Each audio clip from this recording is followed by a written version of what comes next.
நீங்கள் தவறவிட்ட எபிசோடுகளை இப்பொழுதே காணுங்கள் உங்கள் Tandivan.com மற்றும் Tandivan யூடியூப் சேனலில்.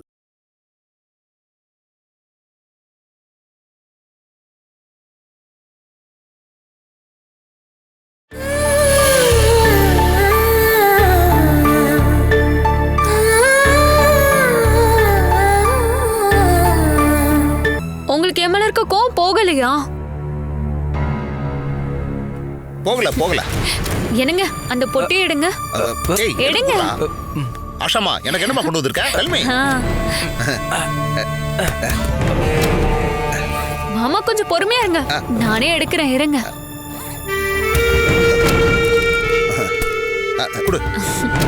வர வழியில உங்களுக்காக வாங்கிட்டு வந்தேன். என்னோட சந்தோஷத்துக்காக நீங்க வாங்கிக்கணும். 4500 ரூபாய் இது, வாங்கிக்கோங்க.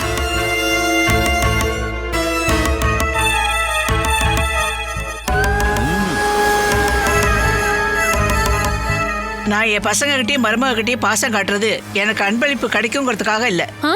இது அன்பளிப்பு இல்ல அத்தை, பாசம். நீங்க எத்தனை நாளைக்கு இந்த வீட்ல எனக்கு சாப்பாடு போட்டிருக்கீங்க. என் பொண்ண தாளாட்டி சீராட்டி குளிப்பாட்டி எவ்வளவு வேலை பார்த்திருக்கீங்க அத்தை. அது எதையும் நான் மறக்கவே இல்லை. அந்த பாசத்துக்கு தான் இதை நான் கொடுக்கறேன். வாங்கிக்கோங்க அத்தை, இல்ல வருத்தமா இருக்கும். ஓ, என்னால நீ ஒண்ணும் வருத்தப்பட வேண்டாம்.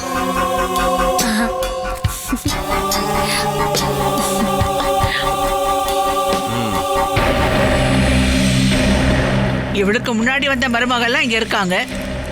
நமக்கு என்ன கிடைக்கும்னு நினைக்கிறாங்களே தவிர அத்தைக்கு ஒரு முட்டையாவது வாங்கி கொடுக்கணும்னு நினைக்க மாட்டேங்கிறாங்க. ஆஷா கோல போட்டுட்டா. என்னடா அப்படி பாத்துக்கிட்டு இருக்க? உன்னோட வாழ்க்கைக்குள்ள மறுபடியும் வந்த இவளை கைய பிடிச்சு உள்ள கூட்டிட்டு போ. அட, இவளை கூட்டிட்டு வாப்பா.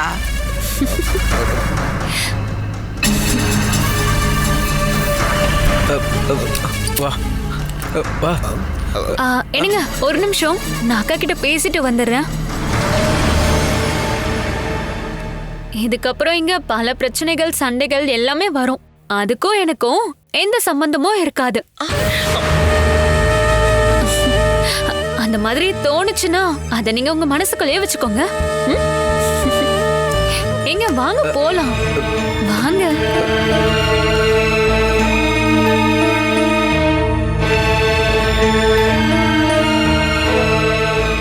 என்னங்க, அவ இந்த வீட்டுக்கு வந்ததுக்கு ஏதோ உள்நோக்கம் இருக்கும் போல இருக்கே.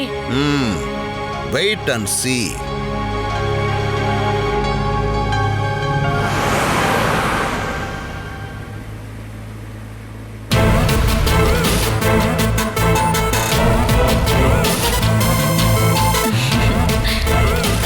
டாக்டர் ஆனந்த் வர்மாவை பத்தி என்ன நினைக்கிறீங்க?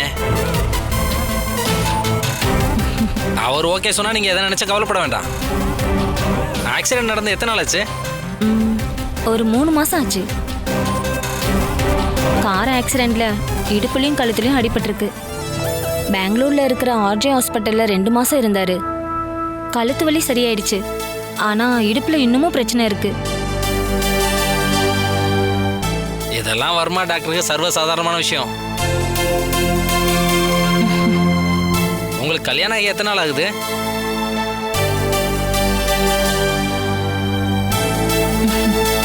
கல்யாணம் நிச்சயம் பண்ணதுக்கு அப்புறம் தான் ஆக்சிடென்டே ஆச்சு. அப்ப இன்னும் நீங்க புருஷ பொண்டாட்டி ஆகல. லிவிங் டுகெதரா? சார், உங்க பேர் என்ன? ஆண்டனி. இவ்வளவு தூரம் டிராவல் பண்றதுல உங்களுக்கு இடுப்பு எதுவும் வலிக்குதா சார்? இப்படி எத்தனை மணி நேரம் வேணாலும் உட்காரலாம். ஆனா ஒரு 5 நிமிஷம் தொடர்ச்சியா ஒரு இடத்துல உக்காந்தாலோ இல்ல நடந்தாலோ எனக்கு அப்படியே உடம்பு டயர்டான மாதிரி ஆயிடும். என்னோட ராணி தான் இப்ப என்னோட வாழ்க்கைக்கே ஊன்றுகோலா இருக்கா.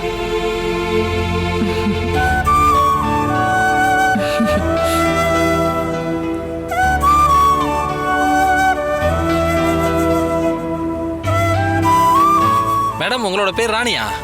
ஆமா. நல்ல பேரு. என் பொண்டாட்டி பேரும் ராணி தான் மேடம். அவ குடிசையில் தான் வாழ்ந்துகிட்டு இருந்தா, ஆனா அவ பேரு மட்டும் ராணி. அதுக்காகவே அவளை நான் கல்யாணம் பண்ணேன்.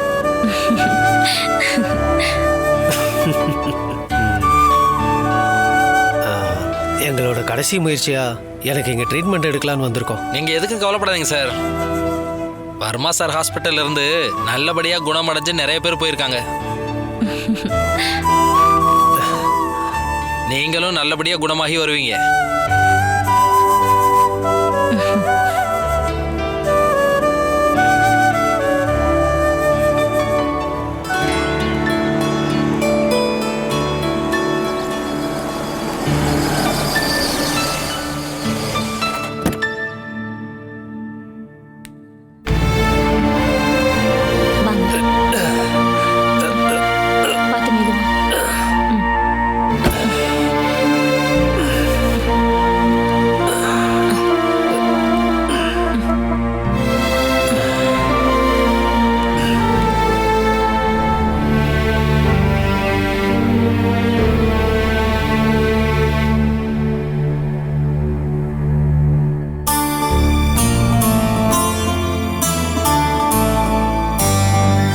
பஞ்சகர்மங்களுக்கு முன்னாடி வேணும் உங்க உடம்ப ரெடி பண்ற ட்ரீட்மெண்ட்டுக்காக ஒரு வாரத்துக்கு சில உடற்பயிற்சிகளை நான் செய்ய சொன்னேன்.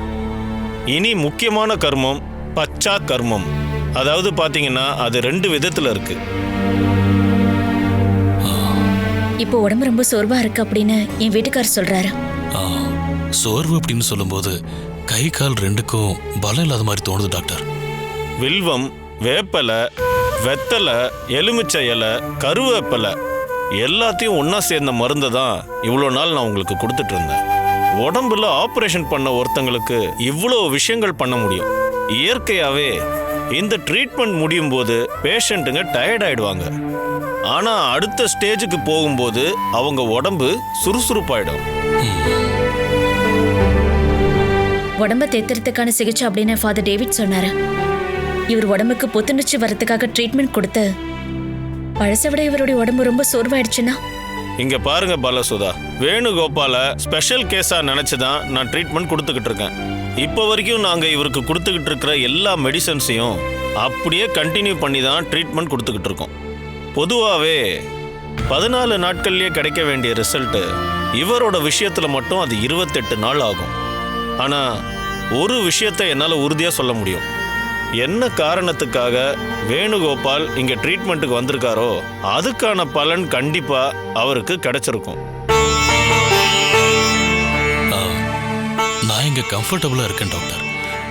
ஆனந்தவர்மாங்கிற உங்க பேருக்கு தகுந்த மாதிரியே நான் இங்க தங்கி இருக்கிற ஒவ்வொரு நிமிஷமும் ஆனந்தத்தை அனுபவிச்சுக்கிட்டு இருக்கேன். எக்ஸசைஸ் எல்லாம் சரியான நேரத்துக்கு அவரை பண்ண வைக்கிறீங்களா? செய்யறாரு சார். யோகாவை ஸ்டாப் பண்ணக்கூடாது. உடம்புக்கும் மனசுக்கும் அது கொடுக்கிற ஆரோக்கியமும் ஓய்வும் சாதாரணமானது இல்ல. டாக்டர், நேத்து புக் பண்ணியிருந்த பெங்களூர் பார்ட்டி வந்திருக்காங்க. எத்தனை பேர் வந்திருக்காங்க? 2 பேர் வந்திருக்காங்க. அவங்கள என் கன்சல்டிங் ரூம்ல உட்கார ஓகே டாக்டர். சிந்து, அவரோட காட்டேஜ் சாவியும் எடுத்து வச்சுக்கோங்க. Okay doctor.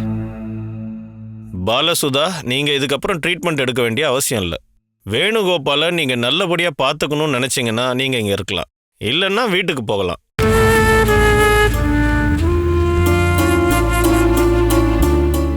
இங்க வேணுகோபாலுக்கு வேற எந்த குறையும் வராது.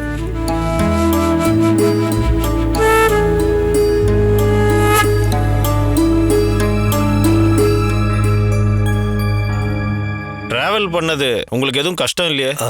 2-3 மாசம் நான் ஹாஸ்பிட்டல்ல தான் இருந்தேன் டாக்டர். வெளியே வந்ததுக்கு அப்புறம் தான் நிம்மதியா இருந்துச்சு. இந்தாங்க, இது வரைக்கும் ட்ரீட்மெண்ட் பார்த்த டெஸ்ட் ரிப்போர்ட் எல்லாமே இதில் இருக்கு டாக்டர். இதுதான் நீங்க ஏற்கனவே எனக்கு மெயில் பண்ணிட்டீங்களே. இது எல்லாமே ஒரிஜினல் தான். தெரியும். இந்த ரிப்போர்ட் எல்லாம் நான் தெளிவா பார்த்ததுக்கு அப்புறம் தான் உங்களை நான் இங்க வர சொன்னேன். 28 நாள் எடுக்கிற ட்ரீட்மெண்ட்லயே இது சரியாயிடும்னு நீங்க நம்பலாம். துபாயில ஒரு வேலையை ரெடி பண்ணிட்டு ஏர்போர்ட்டுக்கு போகும்போது தான் எனக்கு ஆக்சிடென்ட் ஆயிடுச்சு. எல்லா விஷயத்தையும் ராணி ஏற்கனவே என்கிட்ட சொல்லிட்டாங்க. உங்க கல்யாணம் நின்னதும் மத்தவங்க யார பத்தியும் கவலைப்படாம உங்களை கவனிச்சுக்க வந்ததை பத்தியும் அவங்க சொல்லியிருக்காங்க.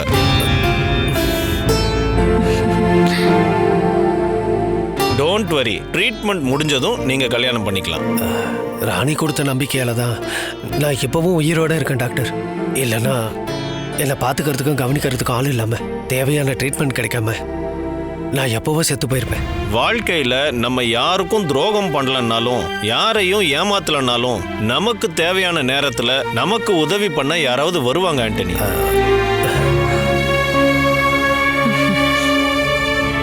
இங்க ட்ரீட்மெண்ட்டுக்காகவும் இவரை பார்த்துக்கவும் நீங்க கூட இருக்கணும்னு அவசியம் இல்லை. அப்படி இருந்தாலும் எங்களுக்கு பிரச்சனை இல்லை.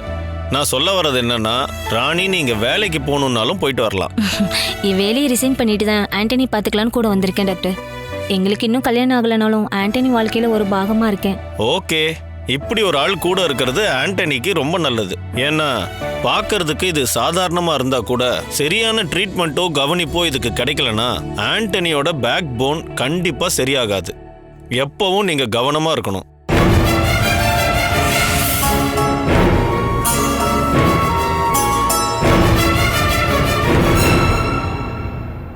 ஓ, ரொம்பவே வலிக்குது.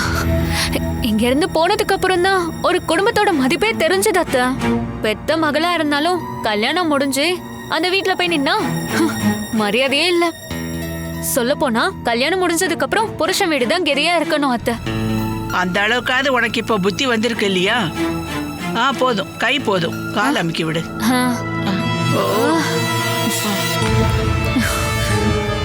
காலைய மடியில வைங்க அத்தை. மெதுவா மெதுவா மெதுவா தான் பிடிப்பேன்.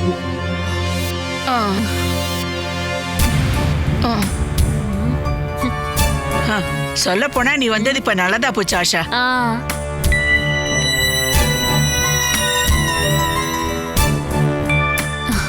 இதுக்கு முன்னாடி இந்த வேலை சொல்லும் போது எனக்கு கோவம் வரும். ஆனா இப்ப பாத்துக்கும் போது சந்தோஷமா இருக்கு.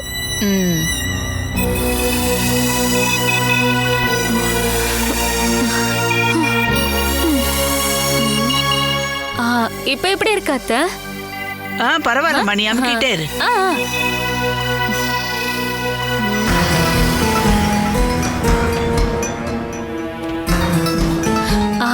அத்தை, உங்களுக்கு என்ன வேணும்னாலும் என்கிட்ட சொல்லுங்க, நான் பண்ணி தரேன்.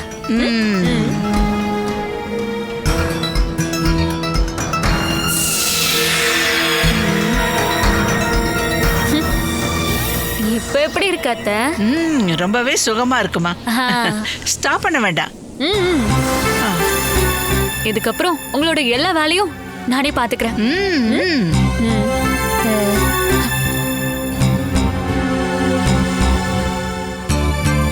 என்னங்க இங்க பாருங்க, ஆஷாவோட நோக்கம் என்னன்னு தெரியல, இருந்தாலும் அத்தைக்கு ரொம்ப நல்லாவே ஐஸ் வச்சிட்டு இருக்கா. எனக்கு தோணுன ஒரு விஷயத்தை சொல்லட்டுமா? அவ வயிற்றுக்குள்ள இருந்த குழந்தை அபார்ஷன் ஆனதுக்கு அப்புறமா அவளுக்கு கண்டிப்பா பைத்தியம் பிடிச்சிருச்சு. சம்பந்தம் இல்லாம தானே இப்ப அவ பேசிட்டு இருக்கா, பார்த்தல? இல்லங்க, அப்படி எனக்கு தோணவே இல்ல. அட, உனக்கு தோணலனால அதான் உண்மை. அவளுக்கு நிச்சயமா மூளை குழம்பி இருக்கு. 100% பைத்தியம் தான்.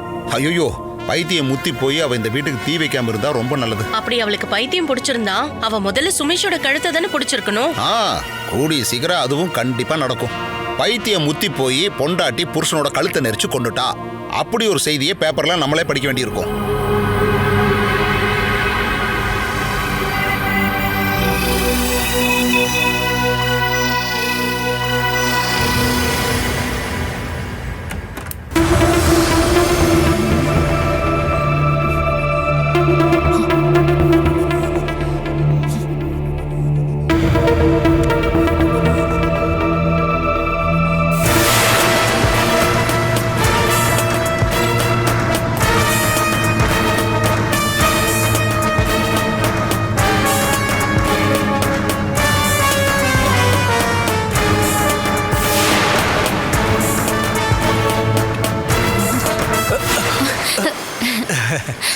அப்படியே அசந்து தூங்கிட்டீங்களா?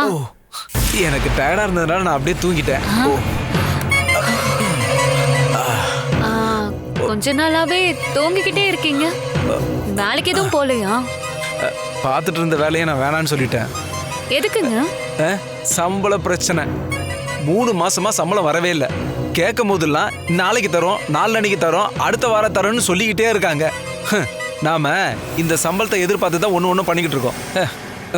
பல வழியில பணம் வர முதலாளிங்களுக்கு நம்மளோட கஷ்டத்தை கேட்கறதுக்கே அவங்க தயாரா இல்ல. எங்க நீங்க இந்த ஊர்ல மட்டும் தான் வேலை பார்க்கணுமா? எங்க செஞ்சா என்ன, சம்பளம் கரெக்டா வரணும். என் அத்தையோட ஃபேமிலி துபாயில இருக்காங்க. அவங்க கிட்ட பேசி பார்க்கட்டுமா? அங்க ட்ரை பண்ணா நல்ல சம்பளத்தோட வேலை கிடைக்கும்ல. துபாயிலையா? போக மாட்டீங்களா? போக மாட்டேன்லாம் இல்ல, ஆனா எனக்கு இங்க கொஞ்சம் நிறைய வேலை முடிக்க வேண்டியது இருக்கு. அது முடிங்க. இதுக்கும் ட்ரை பண்ணிட்டே இருக்கலாம்ல. இங்க இருந்து நீங்க போனாதான் உண்டு இல்லைன்னு பண்ண முடியும். ஆ, இல்ல நீங்க நல்லா இருக்கணும்னு சொல்ல வர. நாம அதை சரி பண்ணிரலாம்.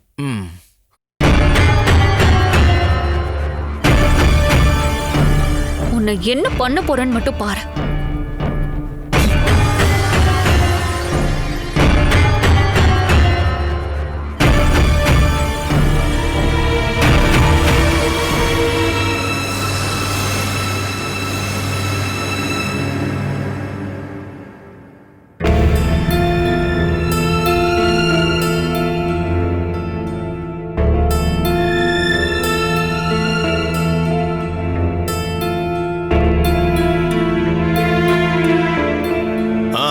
தரங்க. நான் பிரஸ் பண்ணும்போது உங்களுக்கு வலிச்சதுன்னா அதை நீங்க சைகையில சொன்னாலே போதும்.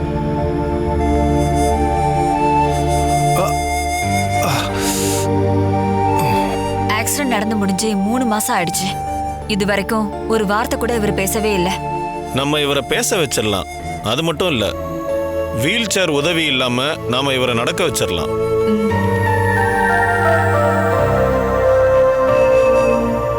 ரிலாக்ஸ். வாங்க ஜெயா, உங்ககிட்ட நான் கொஞ்சம் பேசணும். இவருக்கு கொஞ்சம் எக்ஸசைஸ் பண்ணி விடுங்க. சரிங்க டாக்டர்.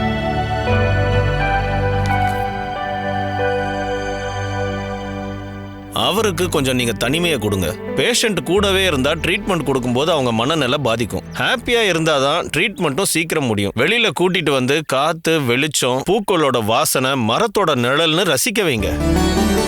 எப்பவும் ரூம்ல அடைஞ்சு கிடக்கிறதுனால மனசு உடைஞ்சு போயிடுவாங்க. என் வீட்டுக்காரர் எந்திரிச்சு நடக்கட்டும், அவர் பேசட்டும், அப்பதான் என்னோட இந்த நிலைமை மாறும். உங்களோட ஆசை நிறைவேறதுக்கு ரொம்ப நாள்லாம் எடுத்துக்காது. அவரை பார்த்துக்கோங்க.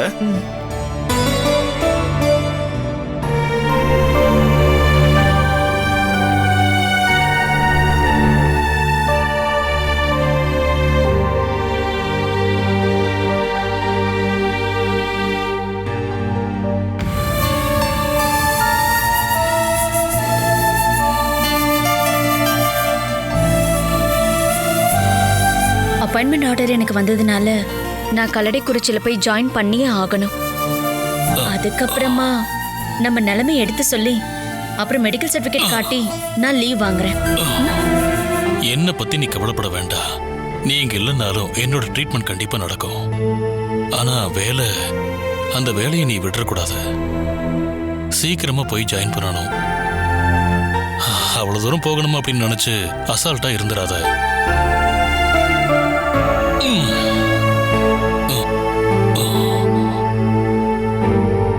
ரெவென்யூ மினிஸ்டரை பார்த்து திருச்சிலையோ இல்ல காஞ்சிபுரத்திலேயோ ஒரு வில்லேஜ் ஆபீஸுக்கு டிரான்ஸ்ஃபர் வாங்க முயற்சி பண்றேன் அப்படின்னு பிரீத்தி என்கிட்ட சொல்லியிருக்கா. எதுவா இருந்தாலும் முதல்ல வேலைக்கு போகணும் இல்லையா? இப்போதைக்கு கிடைச்ச இடத்துல போய் வேலையை பாரு. மற்ற விஷயத்த பத்தி அப்புறமா பேசிக்கலாம். என்னங்க நீங்க என்கிட்ட எதுவுமே மறைக்கல அப்படின்னு தான் நான் நம்புறேன். அந்த நம்பிக்கையை வச்சுதான் நான் கேட்கிறேன். உங்களுக்கு எதுக்காக இந்த ட்ரீட்மெண்ட்டை இங்க கொடுக்குறாங்க? ஃபாதர் என்ன சொன்னார்னா உடம்பு ஃப்ரெஷ் ஆகிறதுக்காக. ஆனா இந்த ஒரு வாரமா உங்களுக்காக டாக்டர் ஆனந்தவர்மா பண்ணதும் பண்ணிக்கிட்டு இருக்கிறதும் உடம்ப ஃப்ரெஷ் ஆக்கிறதுக்கான ட்ரீட்மெண்ட் அப்படி இல்லைன்னு எனக்கு நல்லாவே தெரியும்.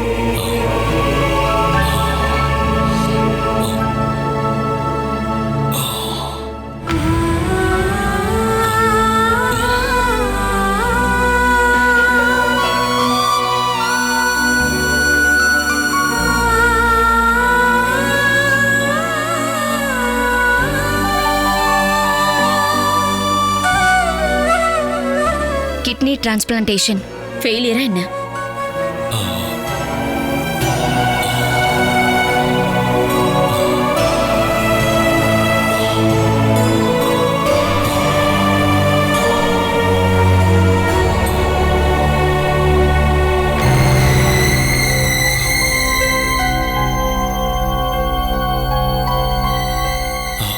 என்னை கூட்டிட்டு போகாம ஹாஸ்பிட்டலுக்கு செக்அப்க்கு போனீங்களே, அப்போ டாக்டர் என்ன சொன்னாரு? தேவையில்லாத கேள்வியெல்லாம் இப்ப எதுக்கு பாலா? நான் இப்ப ஆரோக்கியமா தான் இருக்கேன். கொஞ்ச நாளைக்கு மனசுக்கும் உடம்புக்கும் ஓய்வு கிடைச்சிருக்கு. அதுவும் எந்த தொந்தரவும் இல்லாம. அதைத்தான் இந்த ட்ரீட்மெண்ட் மூலமா கொடுக்கலான்னு ஃபாதர் நினைச்சிருக்காரு. நீ தேவையில்லாத விஷயத்தை பத்தி யோசிச்சு டென்ஷன் ஆக வேண்டாம்.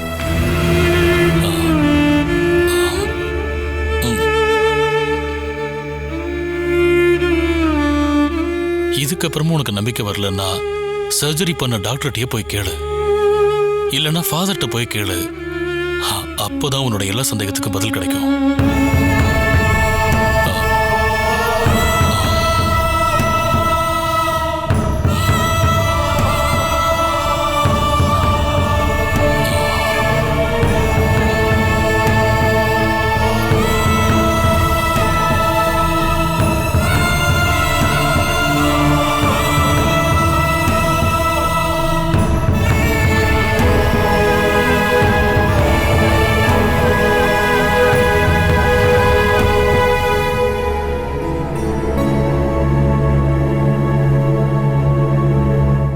Catch us on TV, Tandivan.com, Facebook and YouTube.